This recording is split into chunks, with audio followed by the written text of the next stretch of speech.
Hello दोस्तों, मैं हूं आपका दोस्त विकी और स्वागत है आपका एक बार फिर एक नई कड़ी में जहां मैं आप तक लेकर आऊंगा दुनिया की बेहतरीन कहानियों का सारांश या समरी जिससे आपको बहुत कुछ नया सीखने को मिलेगा। तो आज की कहानी द अल्केमिस्ट के सारांश में हम जानेंगे क्या हमारा दोस्त सैंटियागो अपने खजाने को ढूंढने में कामयाब हो पाता है या फिर उसके हाथ लगती है नाकामयाबी। तो मैंने पिछले ऑडियो में आपको बताया कि सैंटियागो ने सबसे पहले अपने पिताजी को कन्विंस किया, उनको मनाया कि वो एक वर्ल्ड टूर पे जाना चाहता है और उसके लिए चरवाहा बनने को भी तैयार है। और चरवाहा बनने के बाद उसको एक सपना आता है जिसके लिए उसे इजिप्ट के पिरामिड के पास जाना है, पर उसे इस सपने को पाने जाना चाहिए या नहीं, ये सारी दुविधाएं उसके मन में चलती हैं। पर तभी उसे एक बूढ़ा आदमी मिलता है और उसे वह बहुत कुछ अच्छी बातें सीखता है। और उसके बाद हमारा हीरो सैंटियागो अपने सफर के लिए अपने भेड़ों को बेच देता है और पैसे इकट्ठे करके अपने सफर की ओर चल देता है। तो आइए देखते हैं सैंटियागो को क्या मिलता है। अपनी जर्नी की शुरुआत करने से पहले वह एक बार में बैठा और वहां उसे इसी की उम्र का एक और लड़का मिला जो उसका दोस्त बन गया।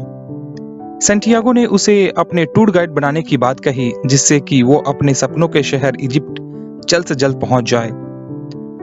वो लड़का मान गया और उसने इजिप्ट जाने की तैयारी शुरू कर दी। तभी वहां कुछ ऐसा हुआ जिसकी कल्पना सैंटियागो ने कभी नहीं की थी। उसने जिस लड़के को अपना टूर गाइड बनाने का सोचा था वो सैंटियागो की भीड़ को बेचकर जमा किए पैसे को ले भागा और सैंटियागो इसके बाद बेहद परेशान हो गया क्योंकि अब ना तो भेड़ें थी ना इजिप्ट जाने के लिए पैसा और सैंटियागो बेहद निराश था। तभी उसके दिमाग में बूढ़े आदमी के कहे शब्द आ गए और फिर क्या था, सैंटियागो में आशा की लहर दौड़ गई। और पर सैंटियागो को यह पता था कि वो बिना पैसे के रेगिस्तान तो पार नहीं कर सकता। फिर सैंटियागो ने निश्चय किया कि वो कहीं पर एक कांच के सामान के दुकान में काम करेगा और तब तक काम करेगा जब तक उसके पास इजिप्ट जाने तक के पैसे ना हो जाएं। और देखते ही देखते उसकी मेहनत रंग लाई और उसने काफी पैसे जुटा भी लिए जिससे कि वो अपनी मंजिल की शुरुआत वापस से कर सकता था। पर अब उसके मन में दो सवाल आ गए कि वो अपने सपनों को पूरा करे या वापस उन पैसों से भेड़ खरीद कर चरवाहा बन जाए और अपने वर्ल्ड टूर का सपना पूरा करे। फिर उसने सोचा कि वह चरवाहा तो कभी भी बन सकता है क्योंकि उसे सब पता है कि चरवाहा बनने के लिए क्या करना पड़ता है। और उसने दुकान में काम करके पैसे भी तो इजिप्ट जाने के लिए ही इकट्ठा किए थे ना। और यह सोचकर उसे इजिप्ट के पिरामिड जाने का मन बना लिया। फिर उसने रेगिस्तान को पार करने के लिए एक कारवां के साथ चल दिया। रेगिस्तान पार करते समय उसे बहुत सी परेशानियों का सामना करना पड़ा। एक बार तो कुछ ऐसा भी हुआ जिससे उसकी जान तक जा सकती थी, पर कारवां में कुछ ऐसे दोस्त भी बन गए थे सैंटियागो के जिन्होंने इसकी जान बचा ली। उसे रेगिस्तान का सफर पूरा किया और फिर बहुत सी जद्दोजहद के बाद सैंटियागो को इजिप्ट के पिरामिड तक पहुंचने में सफलता मिली। उसने अपने जो सपने में देखा था, पर थोड़ी देर में वो परेशान हो गया क्योंकि उसे पता नहीं था कि पिरामिड के पास वो कौन सी जगह है जहां खजाना छिपा हुआ है।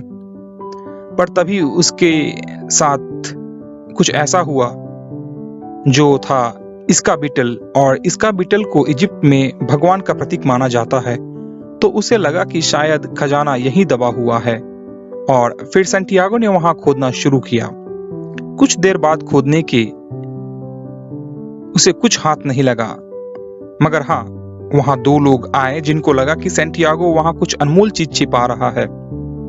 और उस अनमोल चीज को पाने के लिए उन लोगों ने सैंटियागो को जान से मारने की धमकी दी और कहा कि जो भी छुपा रहे हो हमें दे दो। और तब सैंटियागो ने उन्हें सारी कहानी सच सच बता दी और उसकी कहानी सुनकर उन दोनों ने आपस में कुछ बात की और आपस में फैसला लिया कि शायद यह सच कह रहा है और इसके पास कुछ भी नहीं है।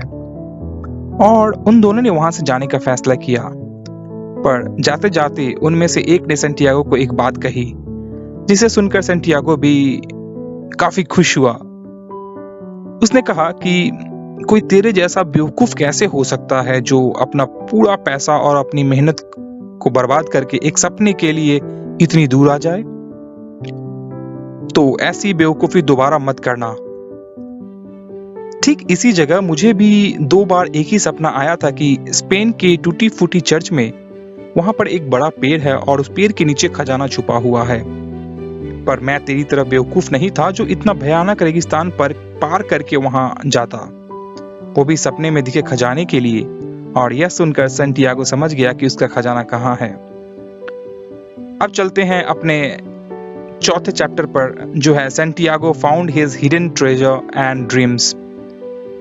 सैंटियागो उसी चर्च में जा पहुंचा जहां उसने भेड़ों के साथ रात में आराम किया था और जहां उसे वह सपना आया था। फिर उसने पेड़ों की जड़ों में खोदना शुरू किया और कुछ समय की खुदाई करने के बाद उसे वह खजाना मिल जाता है जिसे वह पाने के लिए इतनी परेशानियों का सामना कर रहा था। और उस खजाने को पाने के बाद सैंटियागो को एक बात समझ में आ गई कि आपकी कभी भी कड़ी हुई मेहनत व्यर्थ नहीं जाती, आपको उसका अंत में फल अच्छा मिलता है। तो दोस्तों, यह थी कहानी की सारांश। आशा करता हूँ आपको अच्छी लगी होगी।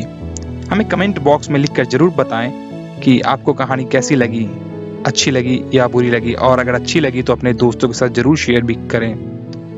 और भी रोचक किताबों की सारांश को जानने के लिए हमारे साथ जुड़े और हमारे चैनल को सब्सक्राइब करते हैं। मिलते हैं अगली कहानी के साथ, तब तक के लिए आप हमारी इस कहानी को एंजॉय करें। मैं हूं आपका दोस्त विकी। सुनते रहें, बातें और भी हैं।